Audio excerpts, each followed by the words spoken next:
We might get started. So, welcome everybody to the third webinar for this year's season of Wednesday webinars for Wellbeing.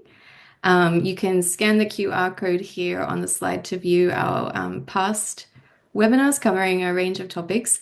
So, this webinar series is an initiative of the Child and Family Thematic Group within the IASC MHPSS reference group where we are working with members to identify key topics of interest for those working with children and families in emergencies, and then partners are contributing to developing the content. And we'll just go to the next slide.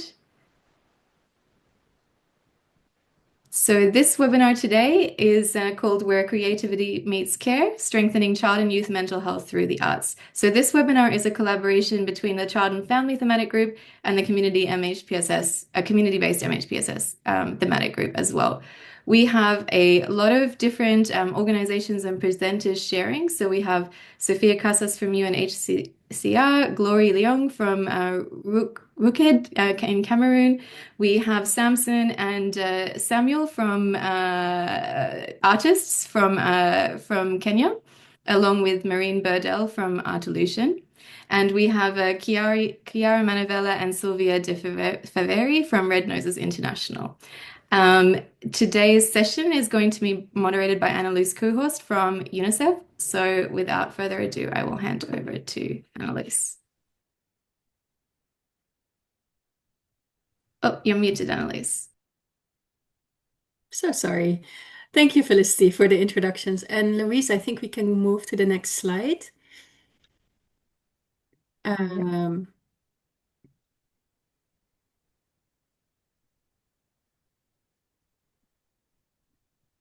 All right, I think, yes, perfect.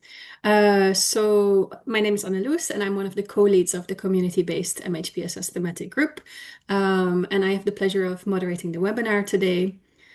We have a very exciting and full agenda, so I'll just quickly talk you through that. So we're going to start with an introduction by Sofia from UNHCR, who will briefly share some of the evidence on arts and well-being. She will talk us through some key terms that you will hear throughout the webinar, and she will give an overview of the arts in MHPSS.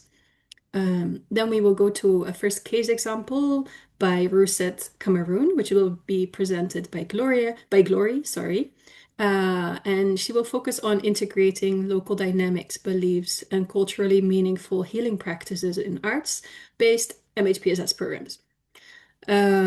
Then we will go to our second case example, which will focus on the use of arts in response to an emergency. This will be presented by Samson, Sammuel, and Marine. And our last case example is by Red Noses International. It will be presented by Chiara and Silvia and focus on artistic practice, impact evaluation, and team preparedness.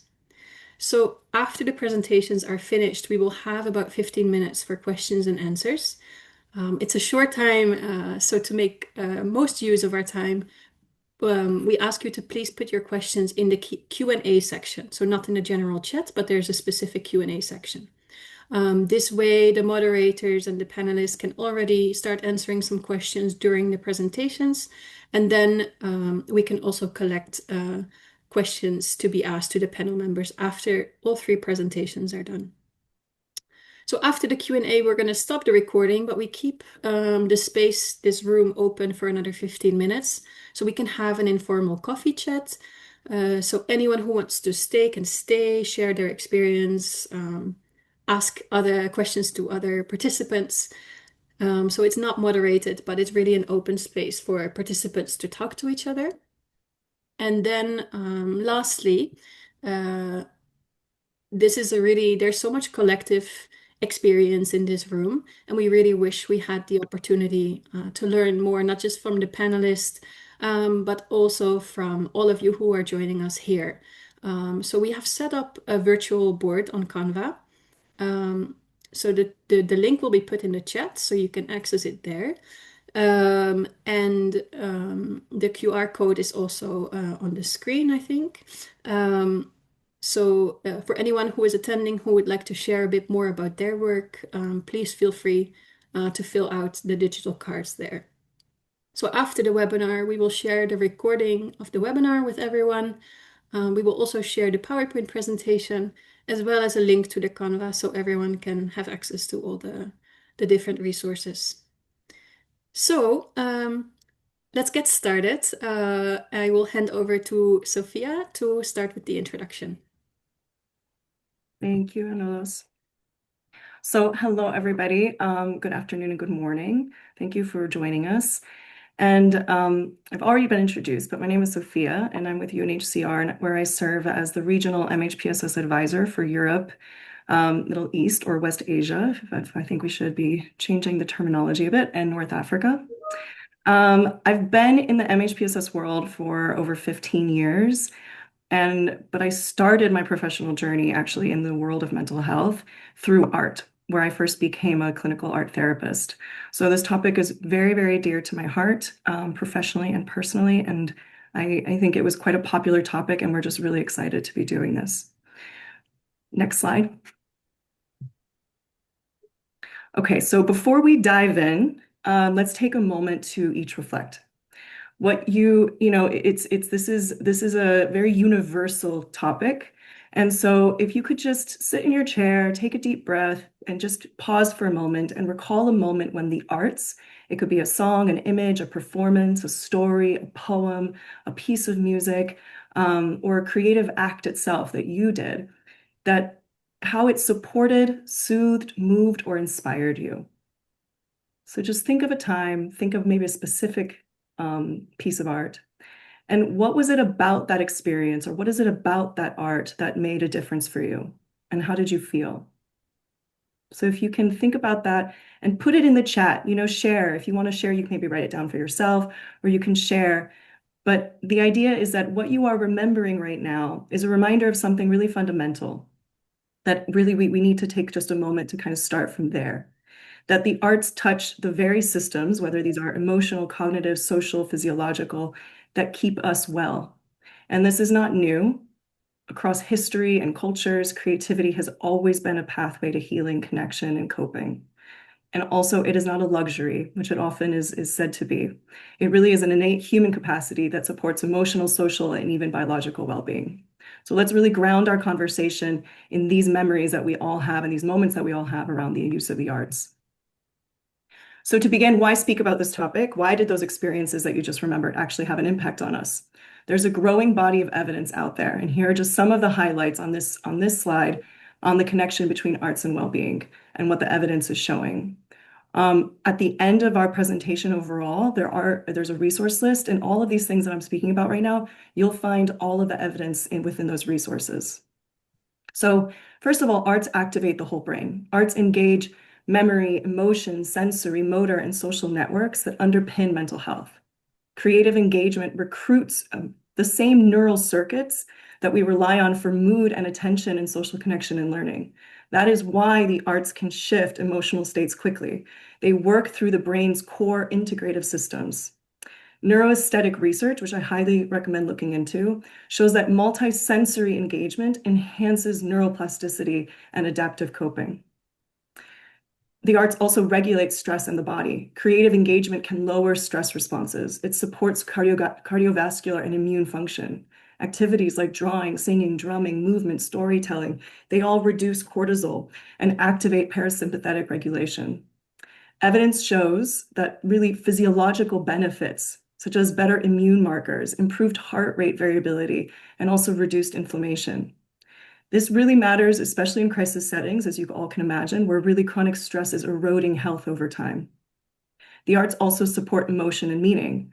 The arts provide safe ways to express, process, regulate, and reframe difficult experiences, especially when words are not enough. After crisis or displacement, language can be blocked or insufficient. Creative forms really give symbolic safety and emotional distance. Art offers a safe, what we like to call a metaphorical container for feelings, memories, and experiences. Metaphor, rhythm, image, and narrative help regulate intense feelings without re-traumatization. This really supports meaning making, helping people really reconstruct coherence and identity. And the arts build social connection and belonging. This is one that we all can really identify with. A shared creative activity strengthens relationships, social cohesion, and inclusion, which are all key protective factors for mental health and well-being. Creativity is really inherently social. People co-regulate through the rhythm of voice, movement, and shared attention. The arts activities also reduce isolation and foster trust, especially across language and cultural barriers. Evidence also is across the life course. So thousands of studies link arts engagement with prevention, promotion, treatment, and outcomes for mental and physical health across the lifespan. From early childhood to older adulthood, the evidence base is very large and consistent. Benefits span the entire MHPSS spectrum, which we're going to be talking about now in terms of services and supports, reducing distress, promoting well-being, and supporting recovery and sustaining long-term health. Arts-based approaches also work across settings, whether you're in a school, community, health services, community, centers, clinics, and other settings in humanitarian contexts. And a huge advantage of arts-based MHPSS is that it's also developmentally aligned. So children and adolescents think, feel, and communicate often in non-linear symbolic ways through movement, drawing, story, and play. And arts-based approaches are not only acceptable, but often preferable for supporting child and youth well-being. So what does this mean for us in MHPSS? And now I'm going to kind of go into the next slide, which is more looking at some of the terms that we are using in this very burgeoning area of MHPSS, of arts-based MHPSS. So we're trying to find this common language. So at the broadest level, we have arts or creative practices. These are cultural forms that exist in every community. These are naturally supporting identity, connection, and well-being. Within that, we also see unstructured arts activities. These are open, participant-led spaces like free drawing or drumming. These have psychosocial benefits, but they aren't necessarily planned with specific MHPSS objectives. So then we have arts-based MHPSS interventions, and this is one term you're going to hear a lot. And these are different. These are more structured, intentional activities using the arts to support psychosocial well-being. Things like emotional regulation, coping, meaning-making, social connection. These require trained facilitation, pacing, and supervision. Arts-based MHPSS interventions emphasize process, not product. And again, this is also something you can dive deeper into when looking at this. But the goal really isn't just to make something beautiful. It's to support regulation, expression, choice-making, reflection, connection. This is what distinguishes MHPSS-oriented creative work from recreational art making. Not to say that the product doesn't matter. It too can be used to connect and strengthen, but the process is really what's emphasized. And then finally, at the clinical end of the spectrum are the arts therapies provided by licensed creative arts therapists who use art, drama, or movement to assess and treat mental health conditions within formal therapeutic relationships. So this shared language is really helping us match the right type of creative activity to the right level of the MHPSS pyramid, which I'm going to go into in a minute. Next slide, please. So now that we have some understanding of some of these terms that we use in arts-based work, who exactly provides arts-based MHPSS? So there's this matrix that I've taken from the recent creative resource that the Jamil Arts Lab put out. And you can see the QR code. But we'll have a list at the very end of the presentation. And this really shows a key principle in arts-based MHPSS, which is the more sensitive or complex the activity, the more expertise is required. So even if you think of the MHPSS pyramid, we always say as you go up, you need more training. It's the same idea here with the arts. At the foundation, artists and cultural practitioners lead creative practices and unstructured arts activities that support identity, culture, agency, and connection. And then as we move into structured arts-based MHPSS interventions, which really have these more explicit psychosocial goals, we rely on trained facilitators. This can include artists, educators, youth workers, community practitioners, social workers who have received MHPSS training, are receiving supervision, and also referral support. Mental health professionals can also use creative techniques in their psychosocial work if they're trained in facilitation and arts-based interventions. This still remains in that field of arts-based MHPSS. It's not arts therapies. At the end of the clinical end of the spectrum, or at the clinical end of the spectrum, are creative arts therapies. So again, these are licensed professionals trained to use art, drama, or movement for assessment. They went through a specific level of training to do this. And they're using it really for assessment, treatment, and clinical and trauma-focused care. So this clarity around who does it and where in the pyramid those people are working really helps us match the right skills to the activity itself. Not all creative practice is therapy. Not all artists need to become therapists.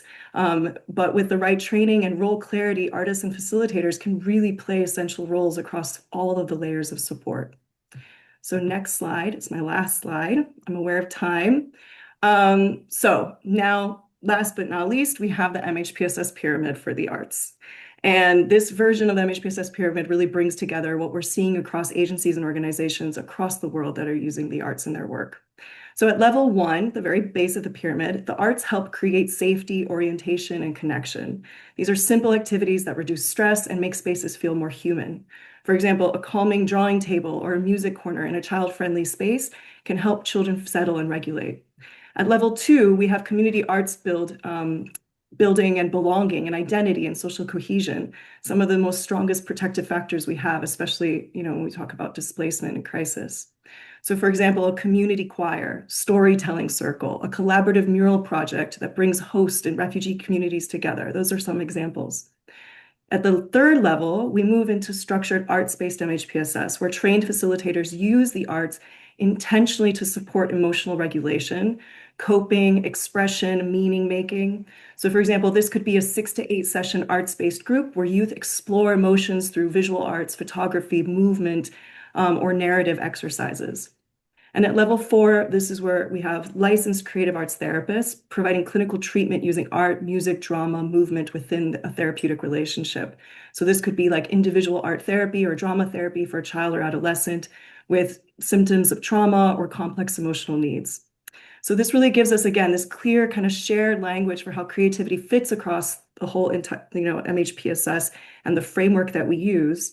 And so now the remaining presenters are really going to show how their activities and their work exemplify the strength of using arts-based interventions in MHPSS.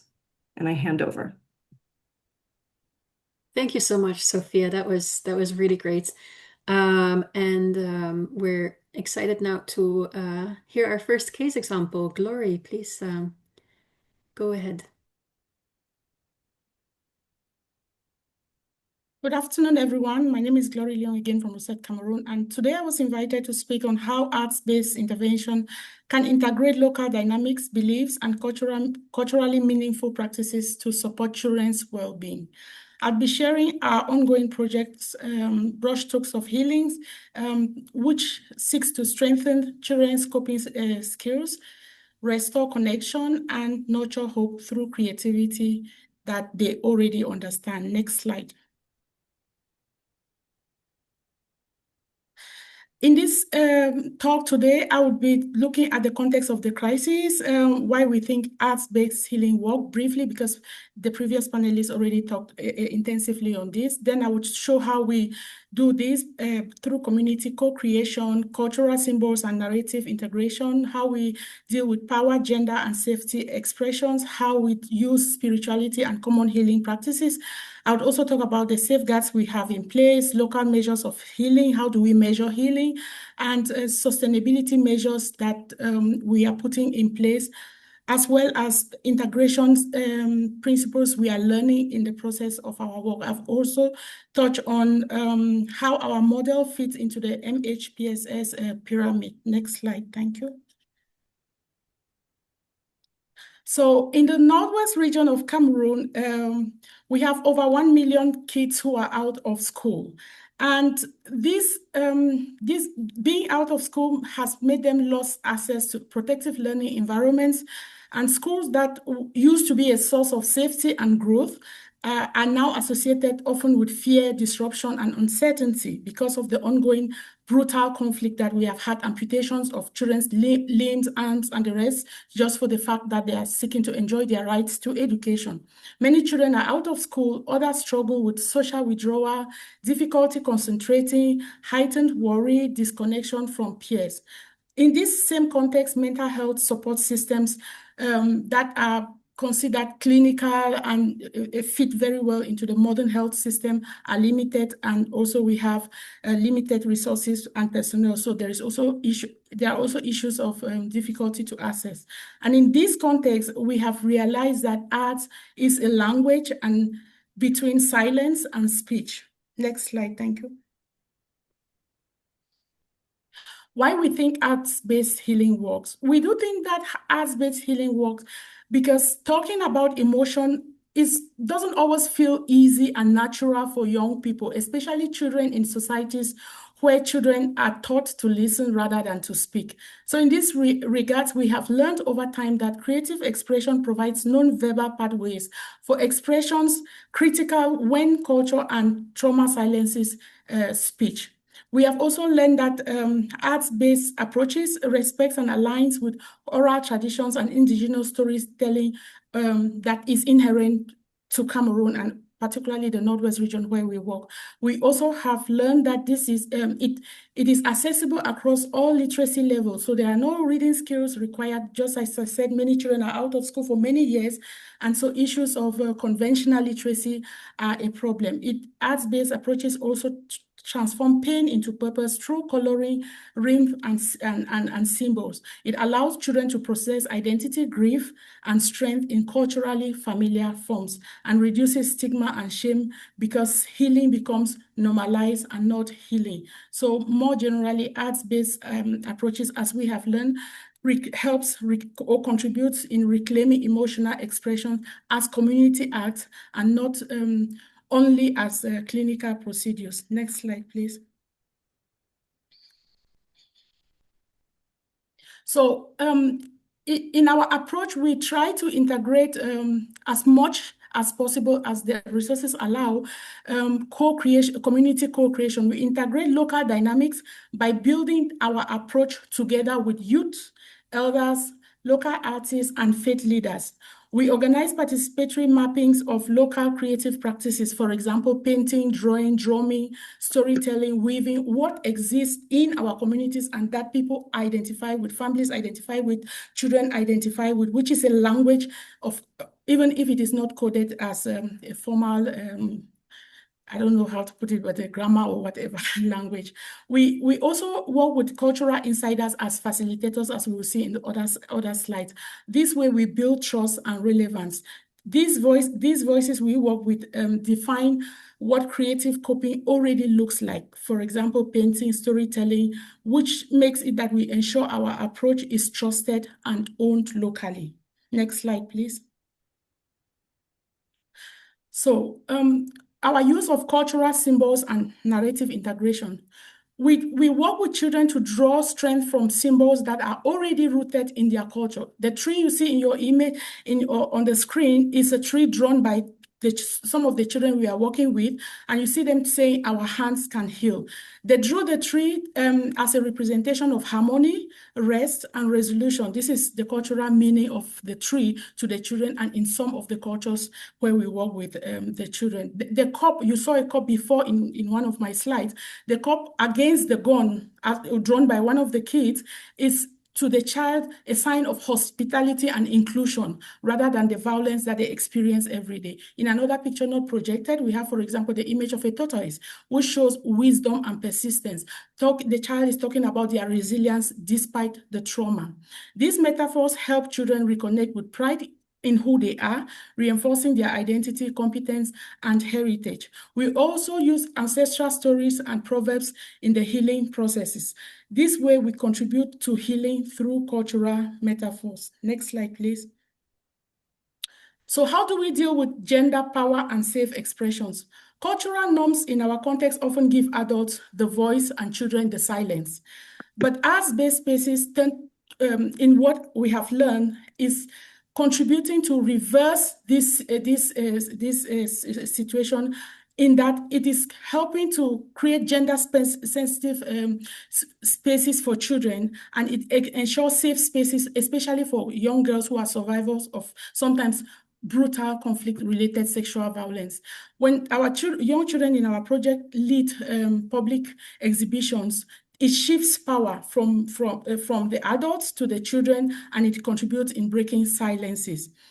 Also, in our exhibitions, as we have shared with some pictures you see in the next slide, we engage faith and traditional leaders so that we reduce resistance and stigma, because in the country, mental health issues sometimes can be stigmatized. So in this situation, we have learned that youths are therefore positioned as creators and not passive recipients of healing. And our partners, clinical partners, are often trained in expressive methods so that our referrals are built on what supports children best. So because we have had the culture over time in the country of using strictly clinical methods that use language intensive approaches, but slowly we are now engaging with professionals working the clinical sphere in hospital and the rest to begin to understand these approaches. So we are also shifting the way things are happening. In spiritual and communal healing, here in this situation, one of our facilitators is actually with a group of young girls in the church. We also work with people from mosque and depending on the diversity in our community. So here, this is just one of the choices, not that we only work with people in churches. And the sessions integrate both ancestral honoring, gratitude rituals, and collective music. This is just one of the sessions. This was more of the Christian side of it. And our arts activities mirror traditional conflict mediation, like stories circles, and also emotional recovery is framed as communal, spiritual, and embodied. So I did say we engage with different religious spaces, also with the traditional religions, so not only the conventional religions that we can think about. So therefore, in this regard, creativity is deeply compatible with indigenous healing worldviews. Next slide, please. So which safeguards do we put in place? Because sometimes working with children can lead to abuses and then to amplify their pain the more. What we have done in our context is that we have created creative support needs to be responsible. So we have made sure that all creativity and the support we bring to kids is done in a responsible way. When I say responsible way, what do I mean? Our facilitators, for example, are trained in psychological first aid and safeguarding. We have informed consent forms for both children, caregivers, but also for the facilitators.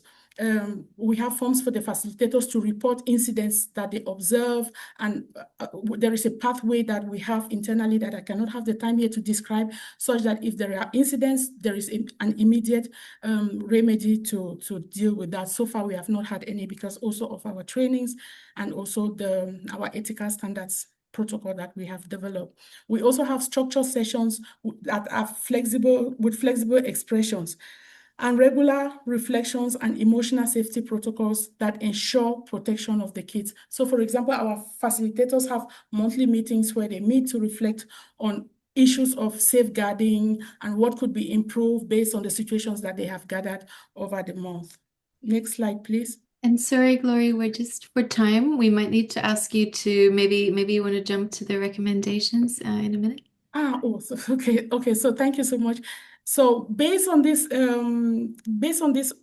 learning so far, we would wish to encourage governments, funders, and policymakers at different levels to prioritize the integration of culturally grounded arts-based mental health support in schools, community systems, such that conflict-affected children recover, rebuild confidence, and return to learning properly. That's it. Thank you so much. Thank you so much, Glory. And that was such a wonderful and inspiring presentation. I'm sorry it had to be cut short, but I'm glad that in the recording we will have access to all your slides, and we will be able to, rewatch that and read it in our own time. So thank you so much for your amazing presentation. Really, such great work. So it's time to hand over to the next presenters. Yes, this is a presentation by Samson, Sammuel, and Marine, focusing on using the arts in response to an emergency. Thank you very much. Hi, everyone. Hi, colleagues. My name is Marine, and I'm speaking today on behalf of Artolution, an organization that provides a wide range of autistic interventions globally, supporting vulnerable communities with social cohesion, livelihoods, and well-being. And As we heard in the introduction, this is right to go over to the next slide. Thank you very much. As we heard in the introduction, Sofia said that indeed, sometimes we might have this prejudice of having the arts being close to almost like a luxury type of intervention. However, at Artolution, we do, because of how we have seen it in many different contexts, we do absolutely believe that it can be integrated directly to a number of very wide type of humanitarian interventions, including right in the aftermath of an acute crisis, such as the one that we experienced last year in Kenya. In Kenya last year, May 2024, the area around Nairobi was heavily impacted by terrible floods and raining that had absolutely disastrous consequences, with people losing their lives, people being injured. We are talking about families already vulnerable, being displaced, losing their home, like more than 50,000 families being affected. And as this was happening, Artolution, jointly with Afrocure, a community-based organization acting all year round, providing artistic activities in Kibera, partnered up with MEDER, an emergency NGO that was providing the classic type of intervention, such as they were doing WASH, they were doing shelter, and they were also having a psychosocial response. And as they started their operations in May, together, Artolution and Afrocure complemented their programming from July, so just 2 months after the catastrophe, intervening in Kibera, Matare, and Maimayu, serving the communities there in their grief. And I would like to call in Samson and Samskido, two artists who directly join into supporting the communities, to share a bit more about their experience supporting them. Please, the floor is yours. Oh, hi everyone again. My name is Samson, and some of the feedback that we got from the ground while doing the mural, many families said the mural was like giving them the emotional support they needed at that time, and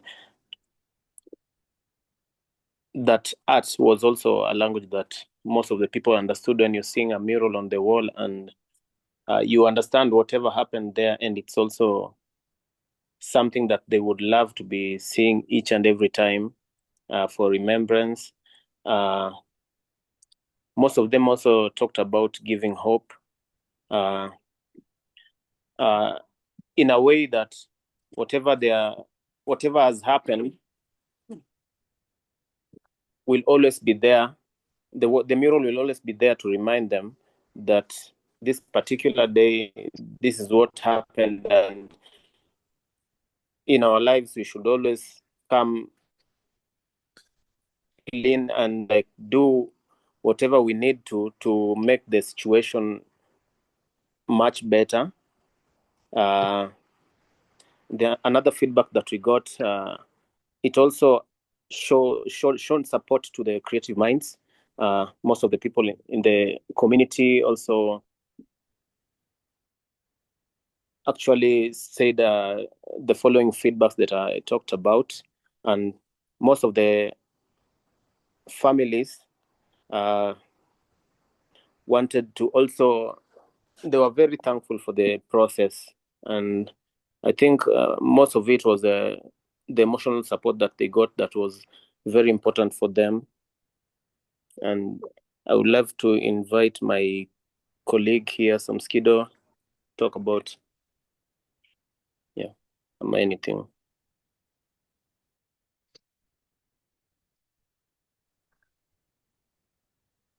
Hello guys.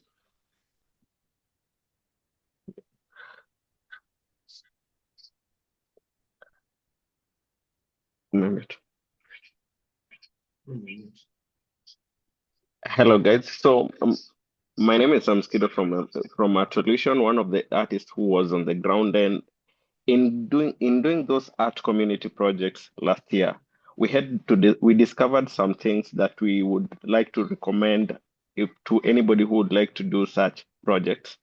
And here are some of the recommendations that I had, the top three recommendations that you can consider when you want to do such projects.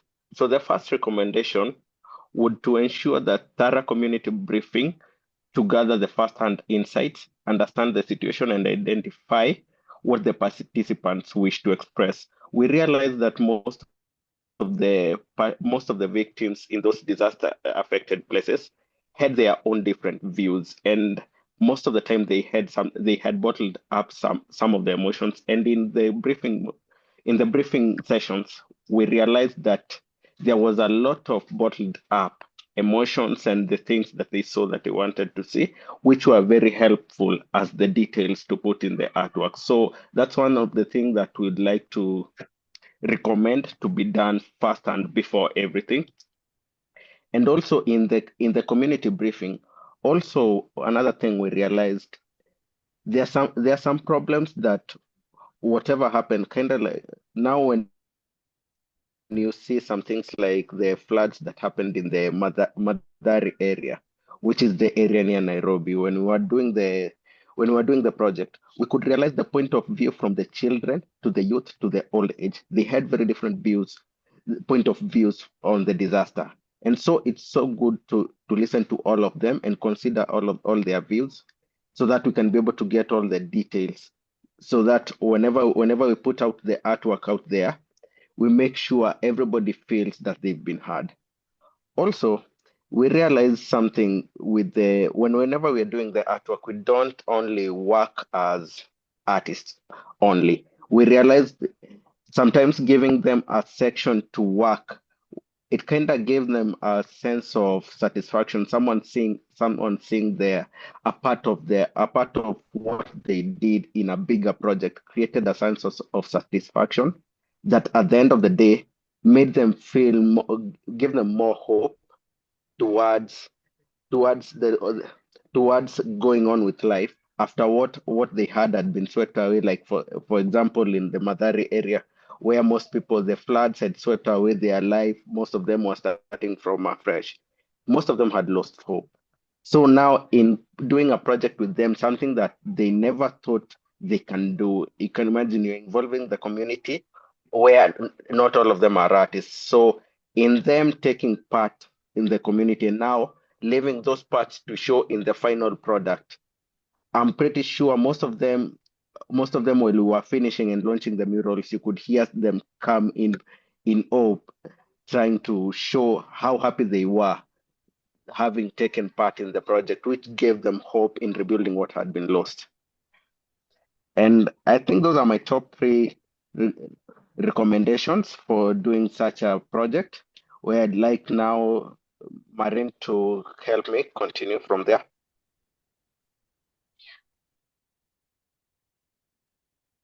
Yeah, absolutely. So in a nutshell, as both of them were saying, this is really this part of having that very special intervention right in the middle of the crisis when things are already pretty fresh. Here we are talking about grief. We are talking about people really losing their space. And as they were being provided the basic services, there was really a very, very strong impact into having the arts already helping people to get a bit of a sense of, let's say, of belonging to a new community, to a new area as well, since they had been displaced, by producing these murals. And here are some of our key recommendations. I think we are about at time, so I will leave it there, but I'm very happy, and Samson and Samskido are very happy to answer all your questions afterwards. Thank you so much, Maureen, Samson, and Samskido. It was a very interesting presentation and wonderful also to have this perspective from your side as artists. Amazing. So we will move to our last case example, which is presented by Chiara and Silvia from Red Noses International. And also to all participants, don't hesitate to put any questions in the Q&A if you have any questions for the panelists. Okay, please go ahead, Chiara and Silvia. Hello, everyone. Very happy to introduce our last case example of today. I'm Chiara Manavella, and this is my colleague Silvia de Faveri, and we will present a little bit together. So we can jump right in the next slide. So I can introduce very briefly what we will be talking about. So the work we were talking about is from the Red Noses Emergency Smile program. This program was developed by Red Noses International in 2013, and its main goal is to have clown artists and head of missions working in different humanitarian and emergency settings. And the aim is to enable joy and promote emotional well-being and resilience of children, youth, their support systems, family, communities, and so on. We work in the form of different formats. So we have the clown shows, the musical parades, the circus smile workshop, and then we also have the humor relief workshop, which are dedicated to the aid workers and volunteers and adults in general. We can go to the next slide. Thank you very much. So we are often asked or come across the question, why clowns in the humanitarian context or in an emergency? How do they fit there? And actually, it is quite clear for us because the clowning is a very adaptable to basically any context, as long as there are some basic safety criteria there that fit, of course, for the participants, the agencies, and for the team itself. But once that is there, clowning is actually possible basically everywhere. And its power lies in the fact that the clowns can create almost an immediate connection on an eye-to-eye level with all the audiences, which is not so dependent from language. As often the context we work in, there are so many different languages and cultures there, it is impossible to be able to speak in all of these languages. And this kind of connection is then really wonderful to further work together with these agencies in creating and developing MHPSS activities, either for us or for other organizations we collaborate with. Next slide, please. So something that is really essential and needs to be there is the quality. So that's why we only work with professional healthcare clowns, and also all our people in the team, the head of mission, the clowns, they receive continuous training on safety, cultural awareness, humanitarian settings, and so on. And because quality is so essential to us, it became quite clear that we really needed to develop some sort of evaluations to make sure that we track it and that we really understand what is our impact, how it looks like, and how we can make it better. So together with the team, we decided that we would need to implement an integrated developmental evaluation. And this is how the team looked like when we announced this to them. So there was a little bit of surprise at first, but jokes aside, we can go to the next slide. It was a really powerful path to get there and to work on this with the team. We learned so much together. So the first thing that we did was really to bring all the clown artists on board so that everyone would understand what does it mean to have an evaluation of the work, how it looks like, how it practically looks like in the practice. And then we developed some targeted questions that we started using during our debriefings so that everyone could really learn how to reflect and observe the responses of the audiences.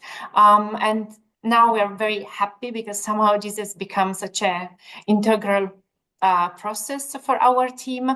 So all the activities that we do, there is a constant reflection on the impact, and we can always adapt to them, both from the side of the artists, but also from those who are programming these activities.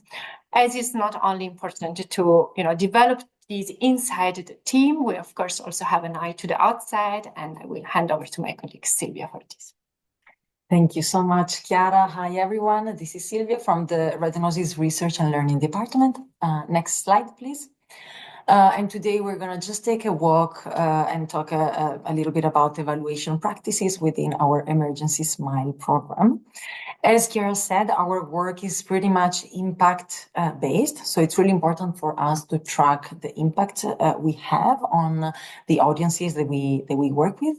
And apart from internal reflection within the Emergency SMILE team, we thought it was very important, of course, to hear also from the community members that we engage directly with our clowning artistic activities. So we started in 2018 with a number of evaluations of our Emergency SMILE program. And for this evaluation, we involved the field workers and adult migrants. And these evaluations were done using a mixed method. We had some interviews and surveys. Next slide, please. We also thought that this was our first step, hearing from the community that we work with, the clowns involved in their artistic activities. But then, of course, for us, it was very important to involve the main audience of the clowns' activities, who are the children. So in 2022, we started a pilot creative evaluation activity in Lesbos, where we have a stable presence through our missions, with our missions. And we had these creative activities with the children living inside the reception center. It was a group divided into two age groups, one group of children 6, 7 years old, another group 8 from 11 years old. And we used a lot of creative materials such as emojis, emotion cards, and then we had pictures of all our Red Noses clowning activities so that they could really interact and tell us and show us what activity, artistic activity they liked the best, which one they liked the least, and how they felt during the activity. We also had a couple of translators during the activity. So this was really a springboard, this activity, to talk a little bit more about what is our impact and how the children feel about it. And next slide, please. Of course, we were aware, there were some logistical and linguistic challenges during this pilot. And so we thought, how can we systematically collect data from children in humanitarian contexts?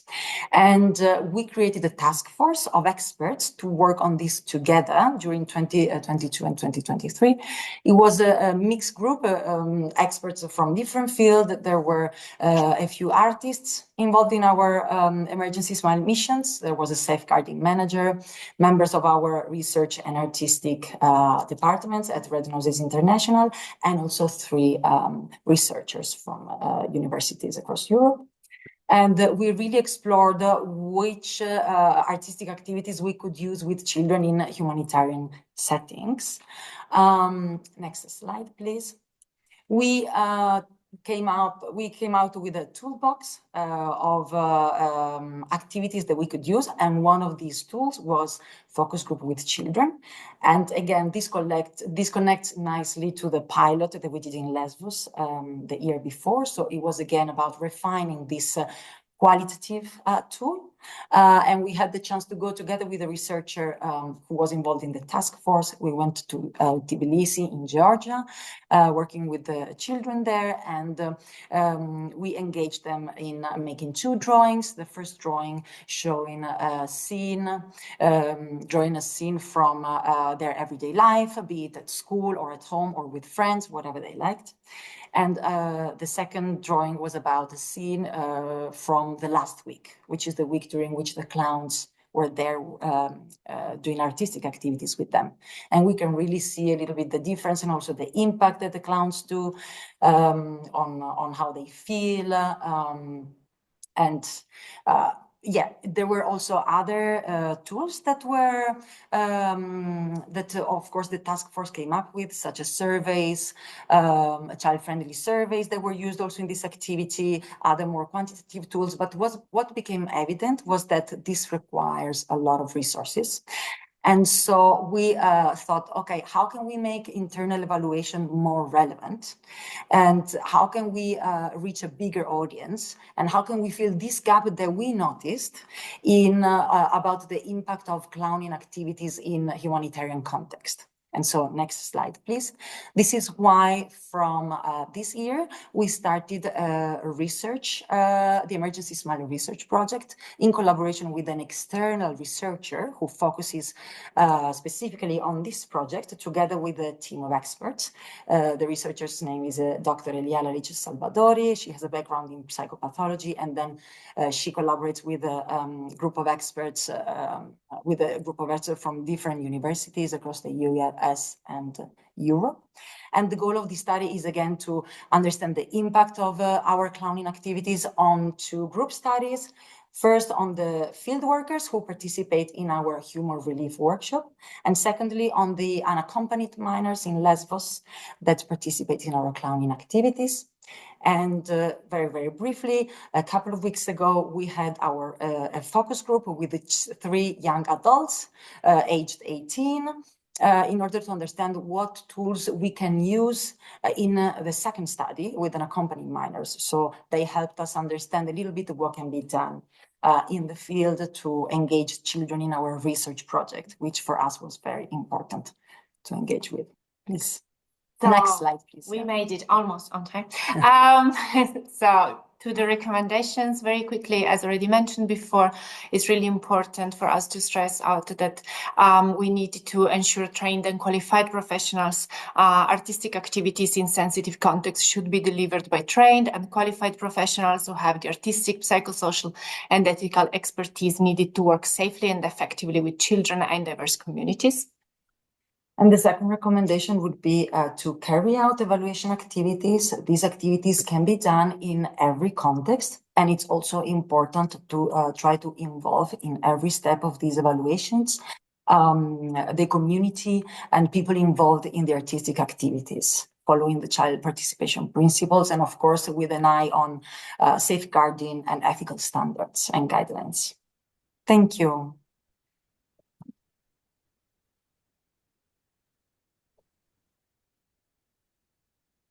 Thank you so much, Chiara and Silvia, and wonderful also to see the participation of children in your work. That's really amazing. And actually, across all the presentations, I was very impressed by the strong focus from everyone on the participation, the active participation of youth and children. So that's really amazing to see.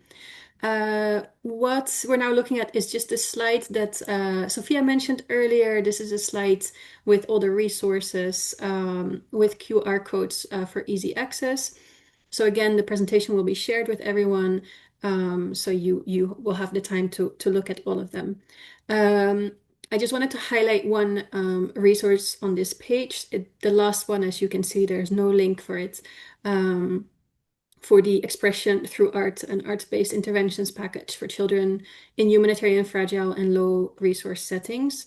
That is because this is a new resource which has recently been developed by UNICEF with the support of Pinterest. It's not an activity manual, but it's a manual that offers guidance on how to design and implement and evaluate MHPSS interventions that incorporate arts-based activities to be implemented by trained non-specialist or specialist.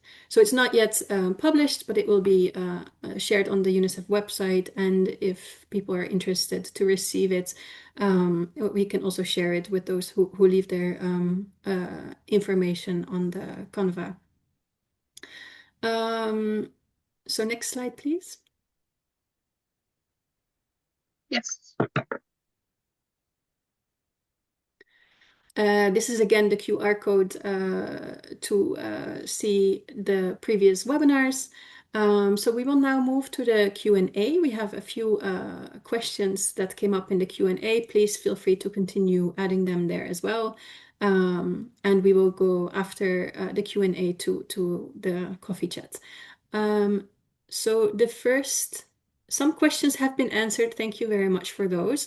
So you can have a look there as well. But there's a question related to inclusive dialogue engaging all age groups.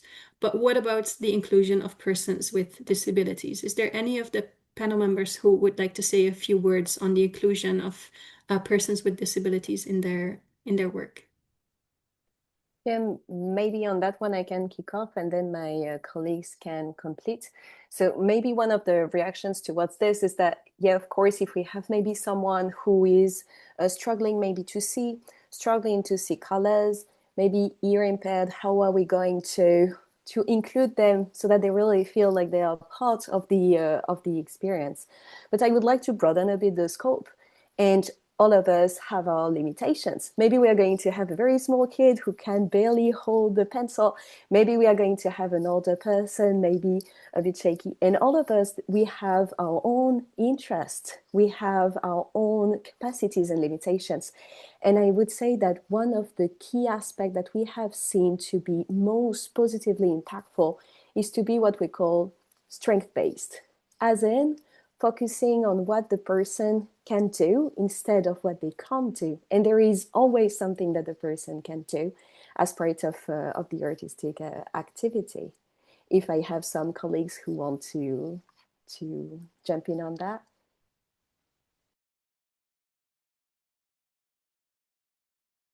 I think we can jump on that. Yeah, for us, it is really about we develop a sort of a cycle of engagement, which means that everyone can participate at their own time and when they feel ready for it. So it's always about using a very gentle approach and allowing space for everyone to join whenever they are ready and of course on our side to make sure that the activities are as accessible as possible. We know that sometimes in this context it can be really tricky. But yeah, that's what we do from our side to make them as accessible as possible and inviting everyone, but also making sure that we keep an eye on everyone and that they feel that they can participate when they want to. And that said, then there is always possibility for everyone to find out a way to juggle or to laugh. Basically, this is very common for everyone to be able to do that. And also probably making sure that the group is also mindful of this, like fostering a very respectful environment by drawing the rules right from the beginning. Like everyone has a voice, everyone can really express themselves, feel freely, and should be respected for whatever they have to contribute.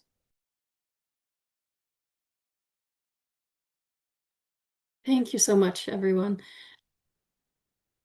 Sorry, one sec. So we have a few more questions in the Q&A. So for all panelists, when arts-based approaches are used in emergencies, in conflict or displacement settings, do you have any recommendations on adaptations that are needed in those settings? Is there anyone who has some thoughts on that?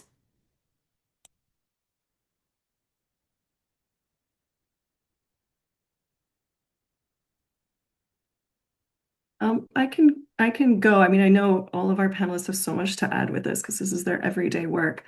But I think some of these questions actually in the Q&A are kind of all connected. And some of what you guys have already said is speaking to it is number one is always really making sure that people feel safe, you know, and that's key, essential, is that we really shouldn't be doing anything until people really feel connected. And how you do that, you can use play to do that. You know, you can use the arts to do that, but to establish that connection between people.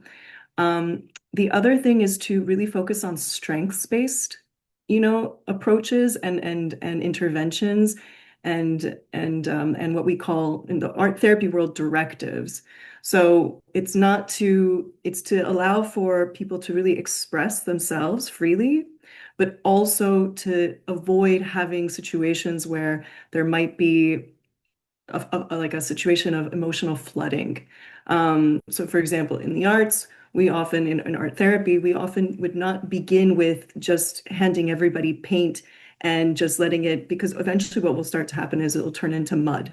So it's also like, how do you use art materials in a way that really fosters autonomy, but also in somewhat of like a controlled way, but it's not not controlling, if that makes sense. So it's a way of kind of facilitating expression, but in a way that's empowering while also having that, and this is really where it's essential to have facilitators, in a way that kind of creates that safe container for people. And what we even say, it's like a third hand, like you are someone else's third hand, to be able to facilitate that. So the key is, again, providing some level of control and autonomy while also providing guidance and not just letting it be a total free-for-all, because that can also be really re-traumatizing and triggering, and starting really with establishing that safety. But I'm really speaking from the visual arts perspective. So it'd be interesting to hear from others that use different means.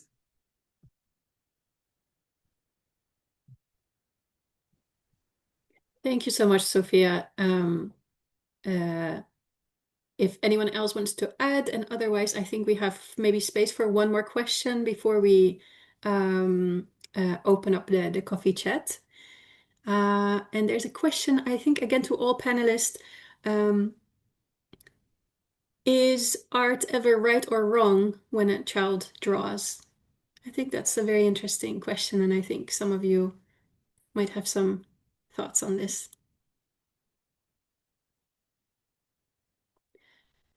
And I don't want to put you on the spot, Glory, but do you by any chance have some thoughts? Is there ever a right or wrong when a child draws?